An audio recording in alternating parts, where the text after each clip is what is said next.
Tu sais, ces vidéos où les gens jettent des images en l'air et là, tout d'un coup, on les voit apparaître devant eux en 3D. On est du genre, waouh, c'est la réalité ou c'est un effet spécial? On se trompe au début. Et le plus cool, c'est que t'as pas besoin d'avoir un studio, une caméra professionnelle. Non, un téléphone, ça suffit amplement. Et un peu de montage malin, préférablement After Effects. Ça se fait aussi sur CapCut, mais le tuto d'aujourd'hui, ce sera sur After Effects. Et Premiere Pro. Et Photoshop, un tout petit peu, désolé. Première étape, on va importer les photos sur Photoshop. Le ratio sera 700 par 700 pixels et on va les convertir tous à la même taille. On va agrandir, par exemple ici avec Picrami, j'agrandis. Et là, je reclique dessus. Je vais cliquer sur Rectangular Marquee Tool, ça. Je vais faire un carré qui est plus petit que la photo. Et puis, je clique sur CTRL-J. Je clique là sur l'œil pour l'enlever. On remarque un petit cadre. Et là, je clique sur FX, Drop Shadow. J'augmente l'opacité et la distance. Donc, j'ai obtenu le cadre. Au top, fichier, exporter, Quick Export as PNG. Et là, j'écris Joe Picrami PNG pour être mieux organisé. Là, je passe à la prochaine photo. Aussi, c'est déjà cliqué, mais bon, je vais répéter. Rectangular Marquee Tool. Je fais un petit rectangle un peu plus petit que la photo. Je clique sur FX, Drop Shadow et ça va rajouter le cadre direct. Pas besoin de le refaire encore et encore. Ensuite, fichier, export, export as PNG et ainsi de suite. Et je vais faire pareil avec environ 18 photos, entre 18 et 22 photos. Le plus vous avez de photos, le mieux c'est. Allez, nouveau projet. Double-clic. Déjà, je vais importer moi en train de faire semblant que je jette les photos, la vidéo en gros. Et je vais importer aussi toutes les photos que j'ai prises. Je suis au balcon, j'avance et je fais semblant que je vois mes photos. Je suis choqué. Et là, je ramène les photos au niveau de ma main et je quitte. C'est ça, j'ai beaucoup aimé. Ça a trop bien marché. Alors, CTRL-A. Là, je vais enlever la vidéo. Et je les ramène tous en bas. Ok. Alors, premier réflexe, dès que je vais importer les photos, tout d'abord, je vais les convertir en 3D, en 3D. Je clique sur CTRL-A, je décoche ça, et je clique sur cette icône, 3D Layer. Maintenant que j'ai toutes les photos, je vais cliquer sur CTRL-A encore une fois, je décoche la vidéo, et je vais cliquer sur S, Scale, et je veux rapetir les photos. Je vais les mettre à 40, l'échelle. Jusqu'à maintenant. Et après, je vais encore rechanger l'échelle de chacune. Et maintenant, je vais animer photo après photo. La photo, je vais la mettre en haut. Comme ça, je peux la voir. Je vais jouer avec l'axe Y, l'axe X. Je vais monter avec la position. Je peux tout simplement la prendre comme ça, tout simplement. La placer ici, par exemple. Ça, je trouve qu'elle est cool, même un peu plus haut. Je ne veux pas qu'elle touche une partie de mon corps. Ensuite, je passe à la prochaine photo. Celle-là, je vais l'agrandir un peu, comme ça, c'est cool. Et là, je trouve que c'est amplement suffisant. Je vais la mettre de l'autre côté, comme ça, c'est cool. Ensuite, je passe à la prochaine photo. Aussi, je la mets devant la vidéo et je vais l'agrandir peut-être, celle-là, et faire une rotation comme ça. C'est cool, ici. Et je vais passer à la prochaine. La mettre ici, faire cette sorte de rotation, comme ça, et pivoter vers le haut, comme ça, c'est cool. C'est un peu extrême, mais bon. Là, je suis sûr qu'elle ne touche pas à mon visage. Et là, je repasse à la prochaine. Je vais l'agrandir, celle-là. Une petite orientation. Je joue avec ça. Puis comme ça, c'est comme on a envie en fait. Mais le plus important, c'est que les photos ne touchent pas le personnage. Elle ne soit pas en face du personnage. Ensuite, cette photo, je vais la mettre comme ça, comme ça. Wow, ça commence à faire le taf. Et je trouve qu'avec tout ça, on n'a pas beaucoup de photos. On a besoin encore de plus de photos. Maintenant qu'on a animé toutes les photos, regardez, elles sont tous ici. Donc, elles vont commencer dès que je jette ma main, comme ça, ici. Dès que je fais comme ça, les photos se lancent. Je vais créer un objet nul et je vais parenter toutes les photos à l'objet nul. Layer, nouveau, objet nul.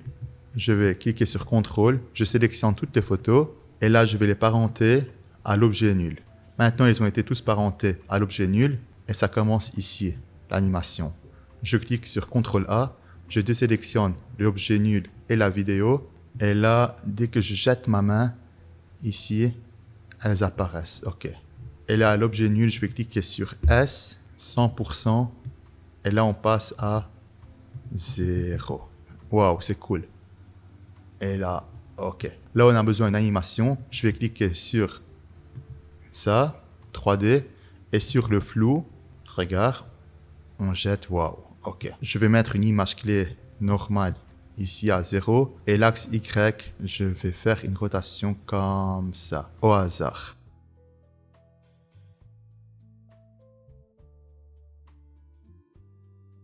Et on peut encore plus écarter l'animation comme ça. On peut faire rentrer en jeu l'axe X par exemple. Je vais avancer et là je vais faire une sorte de rotation comme ça, un tout petit peu comme ça. C'est cool. Boum. Donc l'animation c'est ça. J'ai jeté, je vois mes photos tout doucement et là je les prends. Maintenant là je vais cliquer sur échelle aussi. Je vais placer une autre image clé. Et là, dès que je fais cette sorte, comme ça, tout va revenir au niveau de ma main. À partir de là, boum. Ok, j'adore. Et je clique sur 0 pour être plus précis. Je vais éloigner la rotation X et Y. Je vais les faire sortir de l'image. Donc c'est jusqu'à la fin. Ouais, c'est beaucoup plus beau. J'ai avancé un tout petit peu l'échelle. J'aime. Je vais répéter. Je jette les photos. Je les vérifie. Et là, je les prends. Et je quitte. J'aime. Waouh, vous savez à présent comment le faire. C'est super facile. Donc, on va faire un petit ease, obligé. Je vais tout sélectionner. Clic droit. Keyframe Assistant. Ease. Ça doit être plus agressif, je trouve. Plus agressif. Et là, je trouve encore un peu. Après, vous jouez comme vous voulez. C'est comme vous avez envie. J'ai rajouté un accéléré, un ralenti. J'ai abusé avec la rotation Y. Je jette. C'est lent, c'est rapide, c'est plus lent. L'autre côté, sens inverse, et boum, ça part. Par exemple, encore, c'est comme vous voulez. Je trouve que le sens inverse est un peu bizarre, en tout cas. À partir de là, c'est au sens inverse. Non. Je vais la faire plus lente. Plus lente. Éloigner l'image clé. Et donc, ce sera comme ça donne ça. Rapide. Plus lent, et là, boum, ça part. Vous pouvez jouer avec la X. On va essayer avec le X et voir ce que ça donne, comme ça, par exemple. Oh, tous les sens, ça part. Je suis perdu. Ça peut faire un beau style, mais non, pas pour le moment. Alors, comme ça. Ouais, c'est cool aussi. Ouais, beaucoup plus beau, avec l'orientation. Et puis, vous pouvez jouer avec les photos, par exemple. Cette photo, un peu plus grand, numéro 5, je vais la rapetir. Bon, encore, je la fais à l'instinct. Après, s'il y a une photo que je trouve qui est un peu bizarre, par exemple, celle-là, elle est bizarre où elle est. Tout simplement, je vais double-cliquer sur une image au hasard. Ensuite, je vais cliquer sur l'image que j'aime pas et je la positionne quelque part d'autre, par exemple, où je peux la changer d'endroit, changer sa taille, ce que j'ai envie au niveau de la composition directe, sans devoir passer par les images clés ici. Alors, on check une dernière fois. Ouais, j'aime. Ok, j'aime. Pourquoi ne pas mettre un effet feu, je me suis dit, dès que je jette la photo et dès que je la prends. On va mettre un effet feu. Allez, je vais importer l'effet feu, double-clic, download, ici. Je vais l'importer. Je vais la rapetir. Ouais.